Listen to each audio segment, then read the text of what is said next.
ಯಾಕೆ ಸೂರ್ಯವ್ರೆ ನಿದ್ದೆ ಬಂದಿಲ್ವಾ? ಹಾಗೇನಿಲ್ಲ.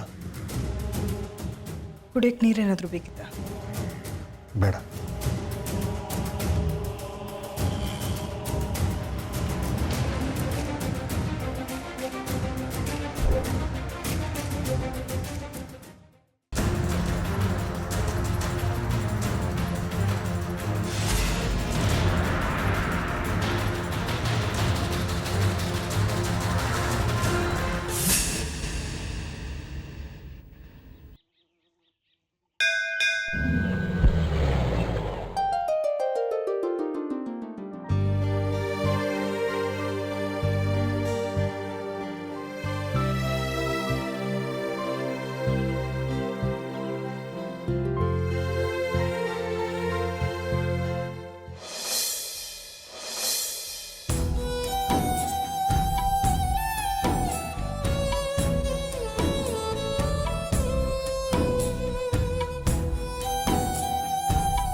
ಅಮ್ಮ ಎಲ್ಲೋಗಿದ್ದಮ್ಮ ಇಷ್ಟು ದಿನ?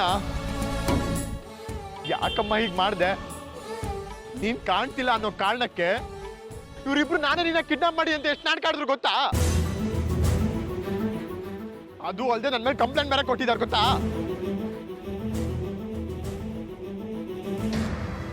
ನಾವು ಮಾತ್ರ ಕಂಪ್ಲೇಂಟ್ ಕೊಟ್ಟಿದ್ದ?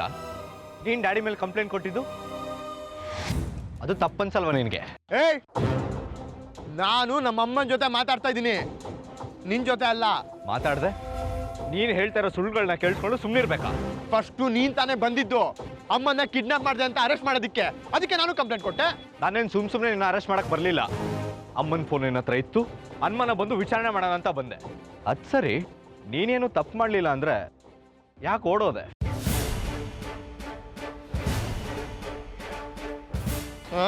ನಿಮ್ಗಳ ಬುದ್ಧಿ ನನಗೆ ಗೊತ್ತಲ್ವಾ? ಅದಕ್ಕೆ ನಾನೇನು ತಪ್ಪು ಮಾಡದೆ ಇದ್ರು ಸಾಕ್ಷಿ ಕೊಲೆನ ನಾನೇ ಮಾಡಿದೆ ಅಂತ ಹೇಳ್ದವ್ರು ನೀವು. ಇನ್ನೇನಾದ್ರೂ ನಿನ್ ಕೈ ಸಿಕ್ ಬಿದ್ದಿದ್ರೆ ಇರೋ ಬರೋ ಕೇಸ್ನ ನನ್ನ ತಲೆಗೆ ಹಾಕಿ ಲೈಫ್ ಲಾಂಗ್ ಜೇಲ್ ಸೊಳಗೆ ಮಾಡ್ತಿದ್ದೆ ನೀನು. ನನಗೇನು ಹುಚ್ಚ? ಸುಮ್ಮನೆ ನಿನ್ನ ಒಳಗೆ ಹಾಕಿ ಇಲ್ದೇ ಇರೋ ಕೇಸ್ನ ಹಾಕಿ ನಿನ್ನ ಫಿಟ್ ಮಾಡೋದಕ್ಕೆ? ನಿಮ್ ಪೊಲೀಸವ್ರ ಬುದ್ಧಿ ನನಗೇನು ಅಂತ ಗೊತ್ತಿಲ್ವಾ? ನಮ್ಮ ಡಿಪಾರ್ಟ್ಮೆಂಟ್ ಬಗ್ಗೆ ಮಾತಾಡಕ್ ಬರ್ಬೇಡ. ಏನೋ ಮಾಡ್ತೀಯಾ? ಏನೋ ಮಾಡ್ತೀಯಾ ನೀನು? ಅರೆಸ್ಟ್ ಮಾಡ್ತೀಯಾ? ಅಷ್ಟು ಬಿಟ್ಟೆ ಸುಮ್ಮನೆ ಇರಬಾರ್ದ ಇಬ್ರು? ಇದನ್ನೇನು ಮನೆ ಅನ್ಕೊಂಡ್ರ? ಈ ರೀತಿ ಬೀದಿ ಮೇಲೆ ನಿಂತ್ಕೊಂಡು ಜಗಳ ಆಡ್ತಾ ಇದ್ದೀರಲ್ಲ, ನಾಚಿಕೆ ಆಗಲ್ವಾ ಇಬ್ರಿಗೂ? ನಾನು ಕಾಣದೇ ಇರೋದಕ್ಕೆ ನೀವಿಬ್ರು ಒಂದಾಗಿರ್ತೀರಾ ಅಂತ ಅನ್ಕೊಂಡಿದ್ದೆ, ಆದ್ರೆ ಈ ರೀತಿ ದ್ವೇಷ ಸಾಧಿಸ್ತಾ ಇದ್ದೀರಲ್ಲ, ಇದೇ ನಾನು ನಿಮ್ಮಿಬ್ರಿಗೆ ಹೇಳ್ಕೊಟ್ಟಿದ್ದು.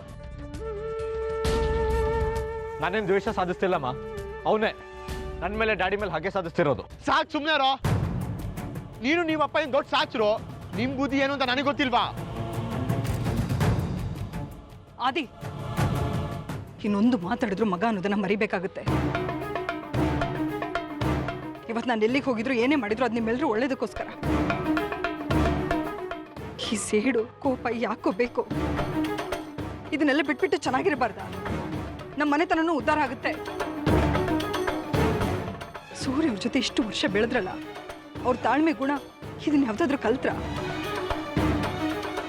ಇವತ್ತು ಸಮಾಜದಲ್ಲಿ ನೀವಿಬ್ರು ಗೌರವ ಸಿಗ್ತಿದೆ ಅಂದ್ರೆ ಅದಕ್ಕೆ ಸೂರ್ಯ ಅವ್ರ ಕಾರಣ.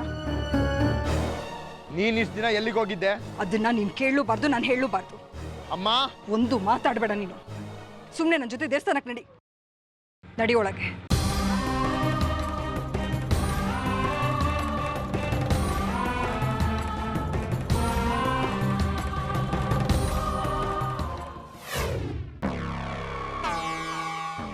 ಆರ್ತಿ ರಾಜಕೀಯಕ್ಕೆ ಬಂದು MLA ಎಲೆಕ್ಷನ್ಗೆ ನಿಂತು ಗೆದ್ದು ಬಿಟ್ರೆ ನನ್ನ ಕತೆ ಅಷ್ಟೇ. ಇನ್ಯಾವತ್ತೂ ಅವಳ ನನ್ನ ಜೊತೆ ನಾನು ಕರ್ಸ್ಕೊಳ್ಳೋದಕ್ಕಾಗೋದಿಲ್ಲ. ಅವಳ ಹೆಸರಲ್ಲಿರೋ ನನ್ನ ಆಸ್ತಿನ ನನ್ನ ಪರ ನಾ ಮಾಡ್ಕೊಳ್ಳೋಕ್ಕಾಗೋದೂ ಇಲ್ಲ. ಹೇಗಾದರೂ ಮಾಡಿ ಅವಳು ರಾಜಕೀಯಕ್ಕೆ ಬರ್ದಿರೋ ಥರ ನಿರ್ಧಾರ ತಗೊಳ್ಳೋಕೆ ನಾವು ಮಾಡಬೇಕಷ್ಟೆ. ಅವಳಿಗೆ ಯಾಕೋ ಈ ಹುಚ್ಚಿಡಿತು? ಅವಳಿಗೆ ಹಿಡಿಯುತ್ತೆ ಹುಚ್ಚು? ಎಲ್ಲ ಸೂರ್ಯಂತೆ ಕಿತಾಪತಿ. ಆದಿತ್ಯನ ವಿರುದ್ಧ ಆರ್ತಿನ ಎತ್ಕಟ್ಟಬೇಕು ಅಂತ ಇದೆಲ್ಲ ಮಾಡಿಸ್ತಾ ಇದ್ದಾನೆ ಅವನು. ನೋಡೋ, ಆರ್ತಿ ಯಾವ ನಿರ್ಧಾರನಾದ್ರೂ ತಗೊಳ್ಳಿ, ನಮಗೆ ನಮ್ಮ ಕೆಲಸ ಆಗಬೇಕು, ಅದನ್ನ ಮೊದಲು ಮಾಡು. ಇಲ್ಲಾಂದ್ರೆ ಒಂದು ಕಡೆ ಚಕ್ರಿ ಕಾಟ, ಇನ್ನೊಂದು ಕಡೆ ಆರತಿ ಕಾಟ ಶುರು ಆಗುತ್ತೆ. ಛೇ ಛೇ ಛೇ ಛೇ ಛೇ ಛೇ ಛೇ ಈ ನ್ಯೂಸ್ ಚಾನೆಲ್ಗಳಿಗೆ ಏನು ಕೆಲಸನೇ ಇಲ್ವಾ? ಅವಾಗಿಂದ ಬರೀ ತೋರಿಸಿದ್ದನ್ನೇ ತೋರಿಸ್ಕೊಂಡು ಹೇಳಿದ್ದನ್ನೇ ಹೇಳ್ತಾ ಇದ್ದಾರೆ. ಛೇ, ಈ ಇಂಡಿಯಾದಲ್ಲಿ ಒಂದೇ ನ್ಯೂಸ್ನ ಎಷ್ಟೊಂದು ಹೈಪ್ ಮಾಡಿ ತೋರಿಸ್ತಾರಲ್ಲ. ನ್ಯೂಸ್ ಚಾನಲ್ ಅವ್ರಿಗೆ ಅದನ್ನ ಬಿಟ್ರೆ ಬೇರೆ ಏನಿರುತ್ತೆ? ಅವ್ರಿಗೆ ಒಟ್ಟಿನಲ್ಲಿ ಬ್ರೇಕಿಂಗ್ ನ್ಯೂಸ್ ಬೇಕು ಅಷ್ಟೇ. ಓ ಹಾಗೆ. ಬೈ ಯಾರು ಈ ಆರತಿ?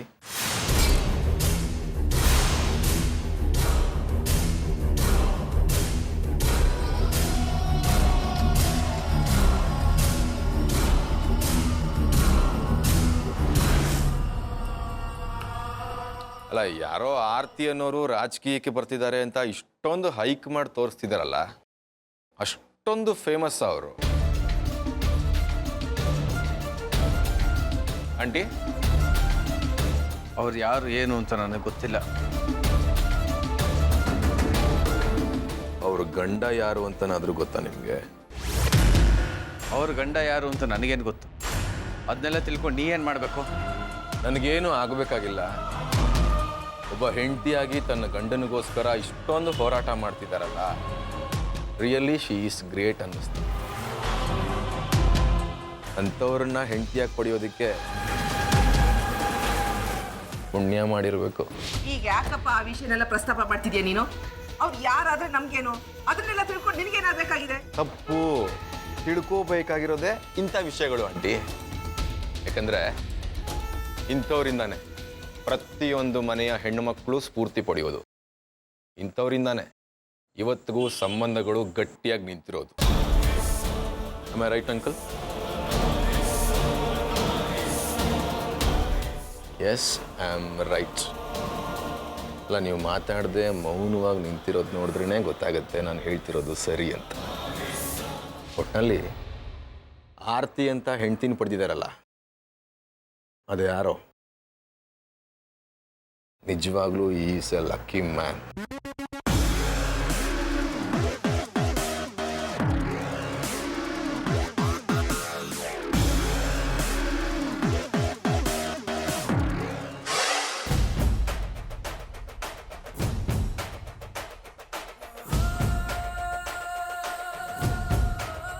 ಶಶು,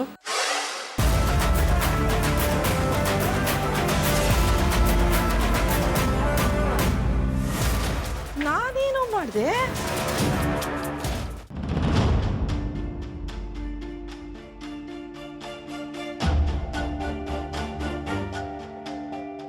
ಅಮ್ಮ, ನಾನು ನಿನ್ನ ಹತ್ರ ಮಾತಾಡ್ಬೇಕು.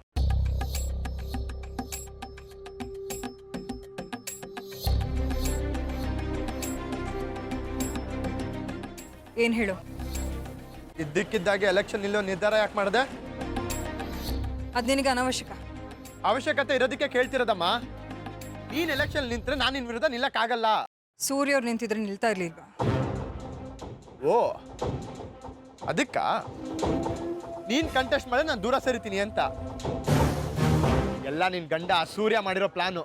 ಆದಿ, ಅವ್ರು ನಿನ್ ತಂದೆ. ಅವ್ರನ್ನ ನನ್ನ ಮುಂದೆ ಏಕವಚನದಲ್ಲಿ ಕರಿಬೇಡ. ಅವರು ನಿನಗ್ ಗಂಡ ಮಾತ್ರ, ನನಗ್ ತಂದೆ ಅಲ್ಲ.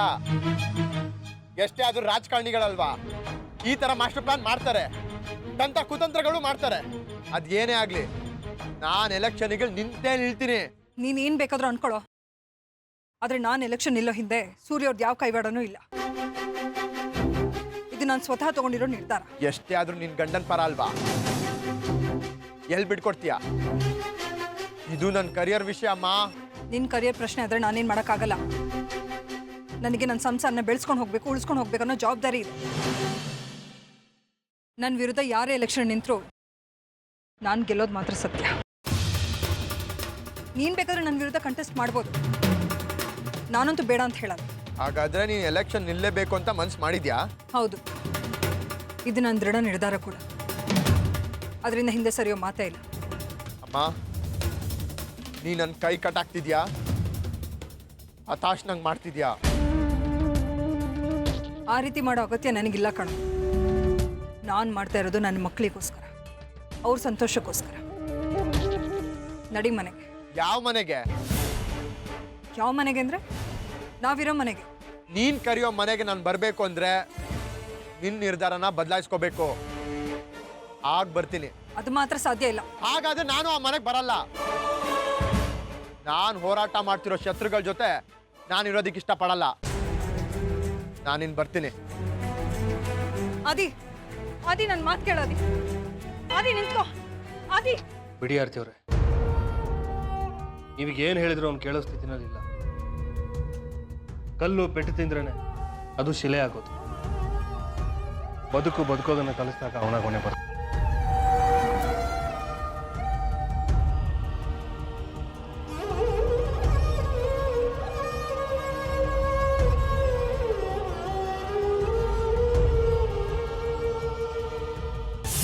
ಸರ್ ಏನೋ ಬರಕ್ಕೆ ಹೇಳಿದ್ರಂತೆ. ಪಾರ್ಟಿ ಪ್ರೆಸಿಡೆಂಟು ಫೋನ್ ಮಾಡಿದ್ರು. ನಿಮ್ಮ ತಾಯಿ ಆರ್ತಿ ಎಲೆಕ್ಷನ್ ನಿಂತ್ಕೊಳ್ತೀನಿ ಅಂತ ಹೇಳಿದಾಗಿಂದ ಕ್ಷೇತ್ರದಲ್ಲಿ ಅವ್ರ ಹೆಸರು ತುಂಬ ಓಡಾಡ್ತಾ ಇದೆ. ಅದಕ್ಕೆ ಅವ್ರಿಗೆ ತಕ್ಕ ಎದುರಾಳಿ ನೀನೇ ಅಂತ ಡಿಸೈಡ್ ಮಾಡಿ ನಿಮ್ಮ ತಾಯಿ ಅಪೋಸಿಟ್ ಕ್ಯಾಂಡಿಡೇಟ್ ಆಗಿ ನಿನ್ನ ನಿಲ್ಲಿಸ್ಬೇಕು ಅಂತ ಇದ್ದಾರೆ. ಏನು ಹೇಳ್ತಿದ್ದೀರಾ ಸರ್? ನಾನು ಅಮ್ಮನ ವಿರುದ್ಧ ಎಲೆಕ್ಷನ್ಗೆ ನಿಲ್ಬೇಕಾ? ಸೂರ್ಯನ ವಿರುದ್ಧ ಆದ್ರೆ ನಿಲ್ತಿದ್ದೆ. ಅಮ್ಮನ ಆಪೋಸಿಟ್ ಆಗಿ ನಿಲ್ಲಕ್ಕೆ ಕಷ್ಟ ಆಗುತ್ತೆ ಸರ್. ಈ ರೀತಿ ಲಾಸ್ಟ್ ಮೂಮೆಂಟ್ಲಿ ಹೇಳಿದ್ರೆ ಕಷ್ಟ ಆಗುತ್ತೆ. ಇಷ್ಟು ದಿವಸ ನೀನೇ ಕ್ಷೇತ್ರದಲ್ಲಿ ಕ್ಯಾಂಡಿಡೇಟ್ ಅಂತ ಗುರ್ಸ್ಕೊಂಡಿದ್ಯಾ. ಇದ್ದಕ್ಕಿದ್ದಂಗೆ ನೀನು ಹಿಂಗೆ ಹೇಳಿದ್ರೆ ಹೇಗೆ ಹೇಳು? ಸುಮ್ಮನೆ ನನ್ನ ಮಾತು ಕೇಳು. ಸಿಕ್ಕಿರೋ ಅವಕಾಶ ಉಪಯೋಗಿಸ್ಕೊಂಡು ರಾಜಕೀಯದಲ್ಲಿ ಬೆಳೆಯೋದನ್ನ ಕಲಿ. ನೋಡು, ಇನ್ನೂ ಎಲೆಕ್ಷನ್ ಅನೌನ್ಸ್ ಆಗಿಲ್ಲ. ಅಷ್ಟರಲ್ಲಿ ನಿನ್ನ ಕ್ಷೇತ್ರದಲ್ಲಿ ಓಡಾಡಿ ಜನಗಳು ನಿನ್ನ ಕಡೆ ಬರುವಾಗ ಮಾಡ್ಕೊ. ಅದು ಹಾಗಲ್ಲ ಸರ್. ಅಮ್ಮ ಅಂದರೆ ನನ್ನ ಪ್ರಾಣ. ಅಂಥದ್ರಲ್ಲಿ ಅವ್ರ ವಿರುದ್ಧ ನಾನು ಎಲೆಕ್ಷನ್ಗೆ ನಿಲ್ದ ಅದು ಮಾತ್ರ ಸಾಧ್ಯ ಇಲ್ಲ ಸರ್. ಬೇಕಿದ್ರೆ ಅವ್ರ ಮನ್ಸು ಬದಲಾಯಿಸೋದಕ್ಕೆ ಪ್ರಯತ್ನ ಪಡ್ತೀನಿ. ಅವ್ರ ಮನ್ಸು ಬದಲಾಯಿಸಿಲ್ಲ ಅಂದರೆ ಇದು ನನ್ನಿಂದ ಸಾಧ್ಯ ಇಲ್ಲ ಸರ್. ಹಾಗೆ ಹೇಳ್ಬೇಡ ಆದಿ. MLA ಸೀಟ್ ಸಿಗೋದೇ ಕಷ್ಟ. ಅಂಥದ್ರಲ್ಲಿ ಅದಾಗಿ ಅದು ನಿನ್ನ ಹತ್ರ ಹುಡ್ಕೊಂಡು ಬಂದಿದೆ. ನಿನ್ನ ಕಾಲ ಹತ್ರ ಬಂದಿರೋ ಅದೃಷ್ಟನ ಒದ್ದು ಹೋಗಬೇಡ.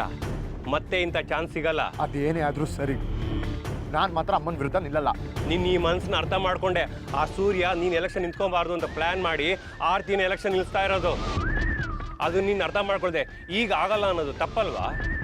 ನೋಡು, ಆ ಸೂರ್ಯನ ತಂತ್ರಕ್ಕೆ ಪ್ರತಿತಂತ್ರ ಮಾಡಿ ನೀನು ಎಲೆಕ್ಷನಲ್ಲಿ ಗೆದ್ದು ಬಂದು ಆ ಸೂರ್ಯನಿಗೆ ತಕ್ಕ ಉತ್ತರ ಕೊಡಬೇಕು. ಆ ಸೂರ್ಯನ ಪ್ಲ್ಯಾನ್ನ ಫ್ಲಾಪ್ ಮಾಡು. ನೀನು ಹಿಂಜರಿದ್ರೆ ಅದನ್ನ ಲಾಭ ತಗೊಳ್ಳೋದು ನಿನ್ನ ಶತ್ರು ಸೂರ್ಯ. ಇನ್ನೊಂದ್ಸಲ ಯೋಚನೆ ಮಾಡಿ ನೋಡು.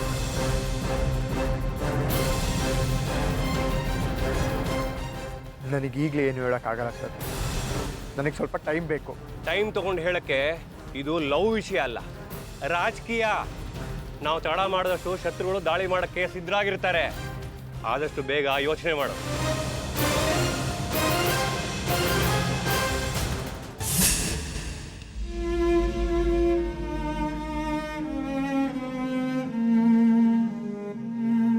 ನಿಮ್ಗಿದ್ದಕ್ಕಿದ್ದಾಗ ಇಂಥ ಯೋಚನೆ ಯಾಕೆ ಬಂತು? ಎಲೆಕ್ಷನ್ಗೆ ನಿಲ್ಲಬೇಕು ಅಂತ. ರಾಜಕೀಯ ಅಷ್ಟು ಸುಲಭ ಅಲ್ಲ, ಅದು ಬರೀ ಹೊಲಸು. ಹಾಗಾದ್ರೆ ಯಾಕೆ ನೀವು ರಾಜಕೀಯಕ್ಕೆ ಬಂದ್ರಿ? ಒಂದ್ಸಾರಿ ಗೆದ್ಮೇಲೆ ಇನ್ನೊಂದ್ಸರಿ ಯಾಕೆ ನಿಲ್ಬೇಕಾಗಿತ್ತು? ಆಗ ನಿಮಗೆ ಗೊತ್ತಿರ್ಲಿಲ್ವಾ ಈ ರಾಜಕೀಯ ಹೊಲಸು ಅಂತ? ಆಗಿನ ಸಿಚುವೇಶನ್ನೇ ಬೇರೆ, ಈಗಿನ ಸಿಚುವೇಶನ್ನೇ ಬೇರೆ. ನಾನೇ ರಾಜಕೀಯದಿಂದ ದೂರ ಇರಬೇಕು ಅಂತ ನಿರ್ಧಾರ ಮಾಡಿದ್ದೀನಿ. ಅಲ್ಲ, ನಾನು ಎಲೆಕ್ಷನಿಗೆ ನಿಲ್ತೀನಿ ಅಂತ ಪ್ರೆಸ್ನವ್ರ ಮುಂದೆ ಹೇಳೋದಕ್ಕಿಂತ ಮುಂಚೆ ನನ್ನನ್ನು ಒಂದು ಮಾತು ಕೇಳಬೇಕು ಅಂತ ಅನಿಸ್ಲಿಲ್ವಾ ನಿಮಗೆ? ನಾನು ಏನೇ ನಿರ್ಧಾರ ತಗೊಂಡ್ರು ಅದಕ್ಕೆ ನಿಮ್ಮ ಒಪ್ಪಿಗೆ ಇರುತ್ತೆ ಅಂತ ಭರವಸೆ ಇತ್ತು. ಜೊತೆಗೆ ಇಂಥ ಅವಕಾಶನ ಮಿಸ್ ಮಾಡ್ಕೊಳಕ್ಕೆ ನನಗಿಷ್ಟ ಇರಲಿಲ್ಲ. ಅದಕ್ಕೆ ರಾಜಕೀಯಕ್ಕೆ ನಿಲ್ಲಬೇಕು ಅಂತ ಬಂದಿದ್ದೀನಿ. ಬೇರೆ ಯಾವುದೇ ಫ್ಯಾಷನ್ ಅಂದ್ಕೊಂಡು ಬಯಸಿ ಬಂದಿಲ್ಲ. ನೀವು ಯಾಕೆ ಎಲೆಕ್ಷನಿಗೆ ನಿಲ್ತಾ ಇದ್ದೀರಾ? ಅದ್ರ ಹಿಂದೆ ಇರೋ ಉದ್ದೇಶ ಏನು ಅಂತ ಮೊದಲು ನನಗೆ ಹೇಳಿ. ಆಮೇಲೆ ನೀವು ಎಲೆಕ್ಷನ್ಗೆ ನಿಲ್ಲಬೇಕು ಬೇಡ ಅಂತ ನಾನು ಡಿಸೈಡ್ ಮಾಡ್ತೀನಿ. ಕ್ಷಮಿಸಿ ಸೂರ್ಯ ಅವರೇ, ನನ್ನ ನಿರ್ಧಾರದ ಹಿಂದೆ ಇರೋ ಉದ್ದೇಶ ಆಗಲಿ ಅನಿವಾರ್ಯತೆ ಆಗಲಿ ನಾನು ಹೇಳೋಕ್ಕಾಗಲ್ಲ. ನೀವು ಮಾಡದೇ ಇರೋ ತಪ್ಪನ್ನು ನಿಮ್ಮ ತಲೆ ಮೇಲೆ ಹಾಕಿದ್ದಾರೆ. ನಿಮ್ಮ MLA ಸ್ಥಾನಕ್ಕೆ ರಾಜೀನಾಮೆ ಕೊಡೋ ಹಾಗೆ ಮಾಡಿದ್ದಾರೆ. ಸಮಾಜದಲ್ಲಿ ನೀವು ಗಳಿಸಿರೋ ಘನತೆ ಗೌರವಕ್ಕೆಲ್ಲ ಧಕ್ಕೆ ಬರೋ ಹಾಗೆ ಮಾಡಿದ್ದಾರೆ. ಪ್ರತಿಯೊಬ್ಬರಿಗೂ ನಾನು ಉತ್ತರ ಕೊಡ್ತೀನಿ. ನೀವು ಅಂದ್ಕೊಂಡಾಗ ಎಲೆಕ್ಷನಲ್ಲಿ ಗೆದ್ದು ಬರೋದು ಅಷ್ಟು ಸುಲಭ ಅಲ್ಲ. ನೀವು ನನ್ನ ಸಪೋರ್ಟಿಗೆ ಇದ್ದೀರಲ್ವಾ? ಆದರೆ ನನ್ನ ಮಾತನ್ನು ಕೇಳೋ ಸ್ಥಿತಿನಲ್ಲಿ ಯಾರೂ ಇಲ್ಲ. ನೀವು ಹೇಳಿದ್ರೆ ನಿಮ್ಮ ಕಾರ್ಯಕರ್ತರು ಕೇಳ್ತಾರೆ. ಕಾರ್ಯಕರ್ತರು ನಮ್ಮ ಪಕ್ಷ ಕೆಲಸ ಮಾಡ್ತಾರೆ, ಬೇರೆ ಪಕ್ಷ ಕೆಲಸ ಮಾಡೋದಕ್ಕಾಗಲ್ಲ. ನೀವು ಹೇಳಿದ್ರೆ ಇಲ್ಲ ಅಂತ ಖಂಡಿತವಾಗ್ಲೂ ಹೇಳಲ್ಲ ಅವರು. ಹಾಗೆ ಹೇಳಬೇಕು ಅಂದರೆ ನಾನು ಪಕ್ಷ ಬಿಟ್ಟು ಬರಬೇಕಾಗುತ್ತೆ. ಬನ್ನಿ, ಪಕ್ಷ ಬಿಟ್ಟು ಬರೋದ್ರಿಂದ ಯಾವ ನಷ್ಟನೂ ಆಗಲ್ವಲ್ಲ. ಆದರೆ ನನಗೆ ನಷ್ಟ ಆಗುತ್ತೆ. ಇದ್ದಕ್ಕಿದ್ದಾಗೆ ಪಕ್ಷ ಬಿಟ್ಟು ಬರೋದು ಕಷ್ಟ ಆಗುತ್ತೆ. ಪಕ್ಷ ಬಿಟ್ಟು ಬರೋದು ತಪ್ಪಾಗುತ್ತೆ. ಸರಿ ಬಿಡಿ, ನೀವು ಪಕ್ಷ ಬಿಟ್ಟು ಬರೋದ್ರಿಂದ ನನಗೆ ಯಾವ ನಷ್ಟನೂ ಆಗಲ್ಲ. ಆದರೆ ನೀವು ಯಾವ ರಾಜಕೀಯನ ಹೊಲಸು ಅಂತ ಹೇಳ್ತಾ ಇದ್ದೀರೋ ಅದೇ ರಾಜಕೀಯದಲ್ಲಿ ನಾನು ಬೆಳೆದು ತೋರಿಸ್ತೀನಿ. ನಾನೇನು, ನನ್ನ ಗಂಡ ಏನು ಅನ್ನೋದನ್ನು ಪ್ರತಿಯೊಬ್ಬರಿಗೂ ತೋರಿಸ್ತೀನಿ, ಪ್ರತಿಯೊಬ್ಬರಿಗೂ ಪಾಠ ಕಲಿಸ್ತೀನಿ. ನಿಮ್ಮ ಮನಸ್ಸು ಎಷ್ಟು ನಿಷ್ಕಲ್ಮಶ ಅನ್ನೋದನ್ನು ತೋರಿಸ್ತೀನಿ. ಈ ಉದ್ದೇಶಕ್ಕೋಸ್ಕರ ನೀವು ಎಲೆಕ್ಷನ್ನಿಗೆ ನಿಲ್ತೀರಾ ಅಂದರೆ ಖಂಡಿತ ಅದಕ್ಕೆ ನಾನು ಒಪ್ಪಿಗೆ ಇಲ್ಲ. ನಾನು ಒಬ್ಬ MLA ಆಗಿ ನನ್ನ ವ್ಯಕ್ತಿತ್ವನ, ಗೌರವನ ಇನ್ನೊಬ್ಬರು ಎತ್ತಿ ತೋರಿಸೋ ಅಗತ್ಯ ಇಲ್ಲ. ನನ್ನ ಮೇಲೆ ಅನುಮಾನ ಅನ್ನೋ ಕಾರ್ ಮಾಡೋಕೆ ಅವದಿರ್ಬೋದು. ಇವತ್ತಲ್ಲ ನಾಳೆ ತೆರೆಗೆ ಸರ್ದೇ ಸರಿಯುತ್ತೆ. ಆಗ ನಾನು ಏನು ಅಂತ ಎಲ್ರಿಗೂ ಗೊತ್ತಾಗುತ್ತೆ. ನಿಮ್ಮ ಮೇಲೆ ಕೌದಿರೋದು ಕಾರ್ ಮಾಡೋ ಅಲ್ಲ ಸೂರ್ಯವರೇ, ಗ್ರಹಣ. ಅದನ್ನು ಅಷ್ಟು ಬೇಗ ನಿರ್ಮೂಲನೆ ಮಾಡೋದಕ್ಕೆ ಸಾಧ್ಯ ಇಲ್ಲ, ಅದಷ್ಟು ಸುಲಭ ಅಲ್ಲ. ಅದಕ್ಕೆ ನಾನು ಈ ದಾರಿನ ಕಂಡುಕೊಂಡಿರೋದು. ಅಂದರೆ ಏನು ನಿಮ್ಮ ಉದ್ದೇಶ? ನನ್ನ ಉದ್ದೇಶನ ನಿಮಗೆ ಹೇಳೋಕ್ಕಾಗಲ್ಲ ಅಂತ ಮುಂಚೆನೇ ಹೇಳಿದೆ. ನನ್ನ ಈ ನಿರ್ಧಾರದ ಹಿಂದೆ ಇರೋದು ಒಂದೇ, ನನ್ನ ಫ್ಯಾಮಿಲಿನ ನಾನು ಉಳಿಸ್ಕೊಳ್ಬೇಕು, ಜೊತೆಗೆ ನಿಮ್ಮನ್ನು ಕಾಪಾಡ್ಕೊಳ್ಬೇಕು. ನಿಮ್ಮ ಮಾತೇ ಅರ್ಥ ಆಗಲ್ವಲ್ಲ. ಒಂದು ಸಲ ಉದ್ದೇಶ ಏನು ಅಂತ ಹೇಳಲ್ಲ ಅಂತೀರ, ಇನ್ನೊಂದು ಸಲ ನಿಮ್ಮ ಮೇಲೆ ಬಂದಿರೋ ಆಪದನ್ನು ದೂರ ಮಾಡೋದಕ್ಕೆ ಅಂತೀರ. ಇದರಲ್ಲಿ ಯಾವುದೂ ಸರಿ ಅಂತ ಅನ್ಕೋಬೇಕು. ನೀವೇನಾದರೂ ಅಂದ್ಕೊಳ್ಳಿ, ಆದರೆ ನಾನು ಈ ನಿರ್ಧಾರದಿಂದ ಹಿಂದೇಟು ಹಾಕೋ ಸಾಧ್ಯನೇ ಇಲ್ಲ. ನಾನು ತಗೊಂಡಿರೋ ನಿರ್ಧಾರನ ನೀವು ಗೌರವಿಸಲೇಬೇಕು. ಗೌರವಿಸ್ತೀರ ಅನ್ನೋ ನಂಬಿಕೆ ನನಗಿದೆ, ಅಷ್ಟೇ.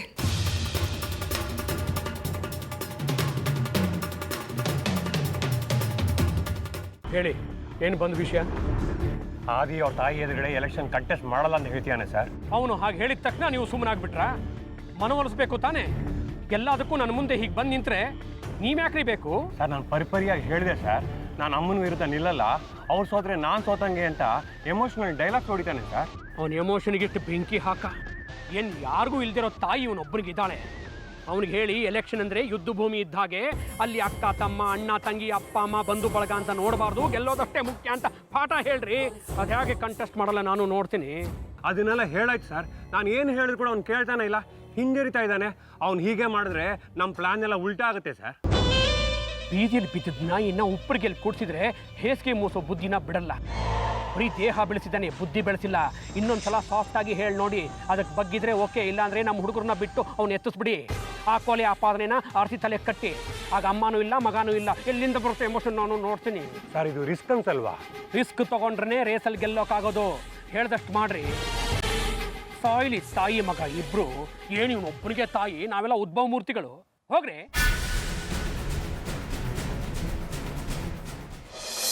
Hello ID. ಯಾಕೋ ಐಡಿ, ಏನಾಯ್ತು? ಯಾಕೆ ಮಾತಾಡ್ತಿಲ್ಲ? ಏನು ಹೇಳಿ ಜಾಸ್, ತಲೆ ಎಲ್ಲ ಕೆಟ್ಟೋಗ್ತಿದೆ ನನಗೆ. ನಮ್ಮಮ್ಮ ನನ್ನ ವಿರುದ್ಧ ಎಲೆಕ್ಷನ್ ನಿಲ್ತಾ ಇದ್ದಾರಂತೆ. ನಮ್ಮ ಪಾರ್ಟಿ ಮೆಂಬರ್ಸು ಅವ್ರ ವಿರುದ್ಧ ನಾನು ನಿಲ್ಬೇಕು ಅಂತ ಫೋರ್ಸ್ ಮಾಡ್ತಾ ಇದ್ದಾರೆ. ನನಗೆ ಏನು ಮಾಡಬೇಕು ಅಂತಾನೆ ಗೊತ್ತಾಗ್ತಿಲ್ಲ. ಅಷ್ಟೇ ತಾನೇ. ನೋಡಾಡಿ, ಈ ಪಾರ್ಟಿ, ಎಲೆಕ್ಷನ್ ಎಲ್ಲದಕ್ಕಿಂತ ಇಂಪಾರ್ಟೆಂಟ್ ಆಗಿರೋದು ಅಮ್ಮ, ಅಮ್ಮನ ಪ್ರೀತಿ. ಅಂತ ಅಮ್ಮನ ಪ್ರೀತಿನೇ ಈ ರಾಜಕೀಯ ದೂರ ಮಾಡ್ತಾ ಇದೆ ಅಂದರೆ ಅದು ನಿನಗೆ ಬೇಡ. ನನಗೂ ನಮ್ಮ ಅಮ್ಮನ ವಿರುದ್ಧ ನಿಲ್ಲೋದಕ್ಕೆ ಇಷ್ಟ ಇಲ್ಲ ಜಾಸ್. ಅದನ್ನು ನಾನು ಏನು ಮಾಡಲಿ? ನನ್ನ ಪಾರ್ಟಿ ಮೆಂಬರ್ಸಲ್ಲಿ ನಿಲ್ಲೇಬೇಕು ಅಂತ ಫೋರ್ಸ್ ಮಾಡ್ತಾ ಇದ್ದಾರೆ. ಅದು ಅಲ್ಲದೆ ಯಾರಿಗೂ ಸಿಗದೇ ಇರೋ ಅವಕಾಶ ನನಗೀಗ ಸಿಕ್ಕಿದೆ. ಇಂಥ ಚಾನ್ಸ್ ಮಿಸ್ ಮಾಡಿಕೊಂಡ್ರೆ ಮತ್ತೆ ನಂಗೆ ಸಿಗಲ್ಲ ಜಾಸ್. ನಿನಗೆ ಅವಕಾಶ ಸಿಗಲ್ಲ ಅನ್ನೋದು ತಪ್ಪು ಆಡಿ. ನೋಡು, ನಿನ್ಗಿನ್ನೂ ವಯಸ್ಸಿದೆ, ಛಲ ಇದೆ, ಬಲ ಇದೆ. ನೀನು ಎಲೆಕ್ಷನಲ್ಲಿ ನಿಂತು ಗೆದ್ರು ಒಂದೇ, ಅಮ್ಮ ಗೆದ್ರು ಒಂದೇ. ನಿನಗೆ ಎಲೆಕ್ಷನಲ್ಲಿ ನಿಲ್ಲು ಅಂತ ಒತ್ತಡ ಇದ್ರೆ ಸ್ವಲ್ಪ ದಿವಸ ಯಾರಿಗೂ ಕಾಣಿಸ್ಕೊಳ್ದೆ ಹೊರಗಡೆ ಹೋಗು. ಯಾವುದೇ ಕಾರಣಕ್ಕೂ ನಿಮ್ಮಮ್ಮನ ವಿರುದ್ಧ ನಿಲ್ಲೋ ಪ್ರಯತ್ನ ಮಾಡಬೇಡ ಕಣೋ. ಅದರಿಂದ ನೀನು ನಿಮ್ಮಮ್ಮನ ಕಳ್ಕೊಳ್ಬೇಕಾಗತ್ತೆ. ಯೋಚನೆ ಮಾಡು, ನಿನಗೆ ನಿಮ್ಮಮ್ಮ ಬೇಕೋ ಅಥವಾ ರಾಜಕೀಯ ಬೇಕಾ ಅಂತ.